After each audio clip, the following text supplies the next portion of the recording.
What happened that night was that the driver supposedly hit a patch of ice and the bus skidded. It shattered the windows and Cliff got thrown out of the bus and the bus landed atop of him. The bond between Kirk Hammett and Cliff Burton is legendary and often described as one of the deepest friendships in the history of metal. Cliff Burton wasn't just Metallica's bass player. For Kirk Hammett, Cliff Burton was a true mentor who pushed him to become a better musician and a better person. Hammett once said, "Cliff was one of my closest friends," and recalled the powerful advice Burton often gave him: "There's power in truth. Never back down." Now, nearly 4 decades later, Kirk Hammett is finally breaking his silence about the one night that has haunted him the most. I respect Cliff's memory, and I respect everything he stood up for, and it's what I try to stand up for. And you know, Ray Burton, he's a very, very stand-up guy. He began by recalling the first time he ever saw Cliff Burton perform. At the International Cafe in Berkeley, California, Burton was playing with a band called EZ Street, alongside future Faith No More guitarist Jim Martin. From that first moment, Hammett knew he was seeing someone special. He called him the red-haired freak who impressed everyone with his incredible bass playing. In one interview, he said, "I saw this red-haired freak who just impressed me with his playing." Metallica's story begins in 1981, founded by the core duo of James Hetfield and Lars Ulrich. They added Cliff Burton in 1982. Cliff loved to play bass. The bass is a low-pitched guitar. It gives music a strong beat. Cliff's style was loud and creative. He used a small amplifier called an amp. He also used special effects pedals. These pedals changed the sound of the bass. Fans loved his tone. When Kirk Hammett joined Metallica in 1983, a huge part of his excitement was the chance to finally play with the band's legendary bassist, Cliff Burton. The band had fired their former guitarist, Dave Mustaine. They called Hammett to audition in New York. When Hammett arrived, Burton was the first person he met. Hammett remembered the scene clearly, saying, "James and Lars were still sleeping. It was like 6 o'clock in the evening, and Cliff had already been up for a while. They quickly became more than bandmates, they became brothers." When Metallica toured, they were inseparable. They shared hotel rooms and, for 3 years, essentially lived in each other's back pockets. Their bond went far beyond just music, as the two shared many of the same interests. They both had a deep love for horror movies and the strange, cosmic horror writings of H.P. Lovecraft. They also bonded over their taste in music, often listening to bands like the Velvet Underground. Throughout it all, Burton was constantly pushing Hammett to be better, not just as a musician, but as a person. Burton lived life to the fullest and never wasted time complaining. Hammett described him as a total anomaly, someone completely different from anyone else he had ever met. Cliff Burton was known for his odd interests. He loved 3 things more than anything: music, beer, and breakfast. Hammett said, before the term foodie was even around, Cliff was a foodie. He was so into Mexican food, sushi, and breakfast his favorite meal of the day. Metallica's frontman, James Hetfield, also remembered some of Cliff's strange habits. For example, Burton would always carry a small, collapsible fishing rod with him on tour. No matter where they were in the world, he would find a little lake and just go fishing by himself. September 26, 1986, started like any other night on tour. Metallica had just finished a show in Stockholm, Sweden. It was a great concert, and the band was in a good mood. They had just finished promoting their album, Master of Puppets. They were traveling to their next concert date on their tour bus. The sleeping bunks on the bus were uncomfortable, so band members often drew cards to decide who got the better sleeping spots. That night, Hammett and Burton had a friendly argument about who should get the more comfortable bunk. They decided to settle it with a simple card game. Each would draw 1 card, and the highest card would win. Hammett tells the story. The first card Cliff pulls out is the Ace of Spades, and he looks at me and says, "I want your bunk." And I said, "Fine, take my bunk. I'll sleep up front." Hammett was not upset about losing the card game. He thought sleeping in the front of the bus might actually be better. No one could have known that the outcome of a simple card game would determine who lived and who died. In the early morning hours of September 27, 1986, disaster struck. The tour bus was traveling on European Route E4, about 12 miles north of Ljungby, Sweden. Shortly before 7 a.m., the bus driver lost control of the vehicle. The bus driver said he hit a patch of ice on the road. The bus started sliding from side to side. According to Lars Ulrich, "I heard a skidding noise that sounded like a washing machine. The bus went off the road and flipped over. Everyone was thrown around inside the bus. Hammett was knocked unconscious for a few seconds. When he woke up, he heard everyone screaming except one person. He said, 'I heard everyone screaming except for Cliff, and I thought, "Oh my God, something's wrong." The bus skidded off the road and flipped over several times. It finally came to rest on its side in a field. The crash threw Burton from his bunk through the window of the bus. Then the heavy bus fell on top of him. James Hetfield, Lars Ulrich, and Kirk Hammett all survived with minor injuries. Burton was not so lucky. He was trapped under the bus and could not be saved. Rescue workers tried to lift the bus with a crane to free Burton, but tragedy struck again. The chain slipped and the bus crashed back down on top of Burton, and if by some miracle he had survived the first impact, the second one left no doubt. Hammett walked away from the scene when he saw Burton under the bus. The guitar player was in shock and couldn't process what had happened. The driver claimed the crash happened because of black ice on the road. But James Hetfield walked up and down the road in his underwear looking for ice. He found none. Some band members suspected the driver might have been drinking or fallen asleep, but police never charged anyone with a crime. The surviving band members were devastated. They had lost not just their bassist, but a close friend and creative partner. Burton was only 24 years old when he died. Later, in one interview, Hammett said, "When I first joined the band, there was a huge infusion of new energy. And up until Cliff died, we were just so psyched about everything and life in general." But that kind of ended when Cliff left. The tour was immediately canceled. The surviving members of the band flew from Sweden back to Los Angeles in a state of shock. Lars said he felt numb. James could not believe it. Kirk Hammett, the lead guitarist, cried for days. Cliff's funeral was held in his hometown of Castro Valley, California. To honor him, they played some of his favorite songs and shared memories of the man they had lost. After the funeral, the band faced a heartbreaking and difficult decision. Should they continue as Metallica without their brother Cliff? Or should they end the band for good? After much soul-searching and discussion, they made their choice. They would keep going. They felt Burton would have wanted them to continue making music. Decades later, a permanent tribute was established to honor his memory. The Cliff Burton Museum opened in May 2022 in Sweden, located near the site of the tragic 1986 bus accident that took his life.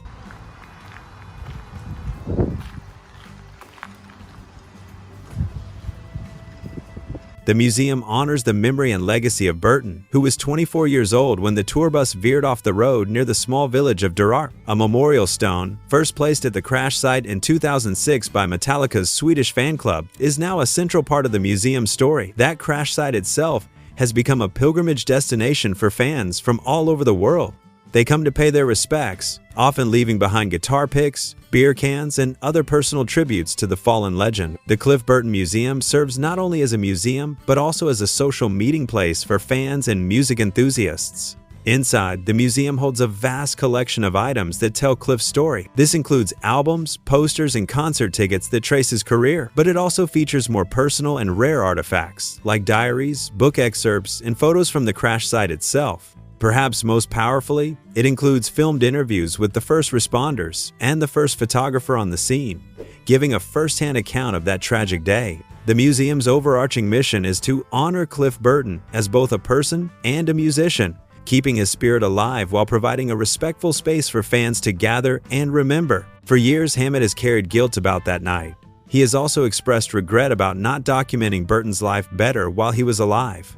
In 2023 interview, he said, "I really wish that the first 3 or 4 years of Cliff Burton being in the band was documented more, because there's just not enough footage of him. There's not enough pictures of him. There's just not enough of him." For people who are coming into Metallica and finding out about Metallica, there's just not enough information about him. If there's one thing that I actually have a regret about, it's not documenting Cliff enough. Hammett still thinks about Burton every single day. Nearly 40 years later, the guitar player gets emotional talking about his old friend. Hammett explained that back in the 1980s, the band never expected Burton would die so young. Despite his short time with Metallica, Burton left a huge impact on the band's sound and direction. He helped write some of their most famous songs. His bass playing style influenced countless musicians who came after him. Hammett said, "When he left us, Cliff was as powerful as he could be as a person." Burton was known for his intelligence, humor, and unique personality. One of Burton's favorite sayings was, "There's power in truth. Never back down." He would often repeat this to Hammett. This philosophy seemed to guide how Burton lived his life and approached his music. Burton changed how bass guitar was played in metal music. He didn't just play the low notes that held songs together. He played melodies and solos like a lead guitarist. Hammett said, "He played like a bassist, but a lot of guitar sounds came out of it." Burton wrote many guitar-like parts on his bass,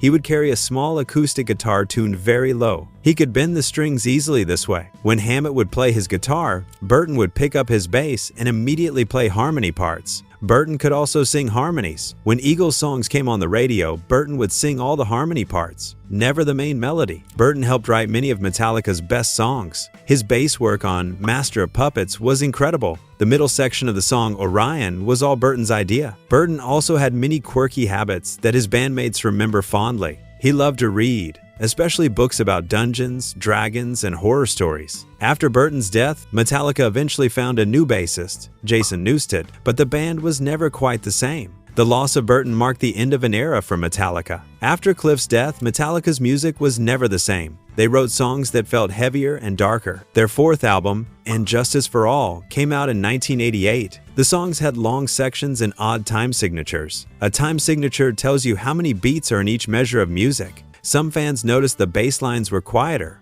Jason played bass, but his parts mixed lower in the recording. The band said they did this to focus on guitars and drums. Some fans still miss Cliff's strong bass tone. Hammett has said that Burton's death changed the entire dynamic of the band. The joy and excitement they felt in their early years was replaced by a more serious approach to their music and career. The band dedicated their next album, And Justice for All, to Burton's memory. He received writing credits on the song To Live Is to Die, even though he had passed away before the album was completed. Today, Hammett still thinks about Burton often. He has paid tribute to his old friend many times over the years through social media posts and interviews. In 2020, Hammett wrote on Instagram, "The sadness remains. I will always remember him." In 2009, Hammett wrote the foreword for a book about Burton's life called To Live Is to Die, The Life and Death of Metallica's Cliff Burton.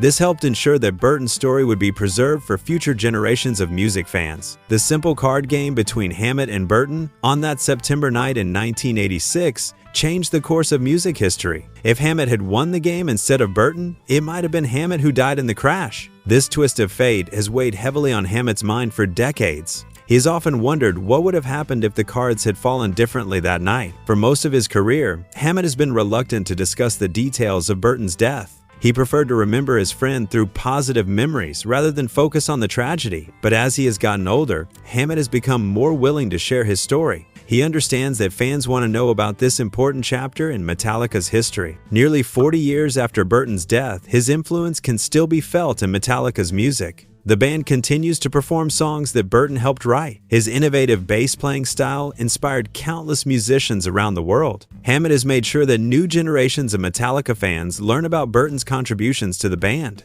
Through interviews, social media posts, and public appearances, he keeps Burton's memory alive. The friendship between Hammett and Burton shows how music can create deep bonds between people. Their relationship went far beyond just being in a band together. They were true friends who shared a love of music, books, movies, and life itself. Burton may be gone, but his music and memory live on. Through Hammett's words, fans can learn about the red-haired freak who changed metal music forever. His influence continues in every song Metallica writes, keeping his spirit alive in the band he helped create. It wasn't just Metallica that was heartbroken. When other bands and musicians heard the news about Cliff's death, they were also very sad and shocked. Cliff was loved and respected by many in the music world because he was a very talented player who helped change how metal music sounded. One band that showed its respect was Megadeth. Dave Mustaine, the leader of Megadeth, used to play with Metallica and was a good friend of Cliff. After hearing the news, Dave wrote a song called In My Darkest Hour in his memory. Other famous metal bands like Anthrax and Metal Church dedicated albums to him, showing how much they admired Cliff's talent and how sad they were about his loss. Other musicians from bands like Exodus, Faith No More, and Metallica's fan community also mourned Cliff. They said he was a kind and brilliant person who inspired a lot of other bass players and metal bands. His death was not only a big loss to Metallica, but to the whole metal world. Cliff's influence still lives on today, as many musicians remember his unique style and the way he helped shape heavy metal bass playing. The music community continues to honor him through concerts, songs, and the museum dedicated to him in Sweden. This shows how special and important Cliff Burton was to metal music and its fans worldwide. And that is the story of Kirk Hammett finally opening up about the loss of his dear friend Cliff Burton. Their story is a powerful reminder of how deeply friendship and music can touch our lives. Because Cliff was more than just a great bass player, he was a unique, creative spirit who left a permanent mark on Metallica and on the entire world of rock music. If you enjoyed this video and want to learn more about Metallica and other music stories, please give it a like. Your support helps us create better content. Also, make sure to subscribe and click the notification bell to be the first to know when we upload new videos.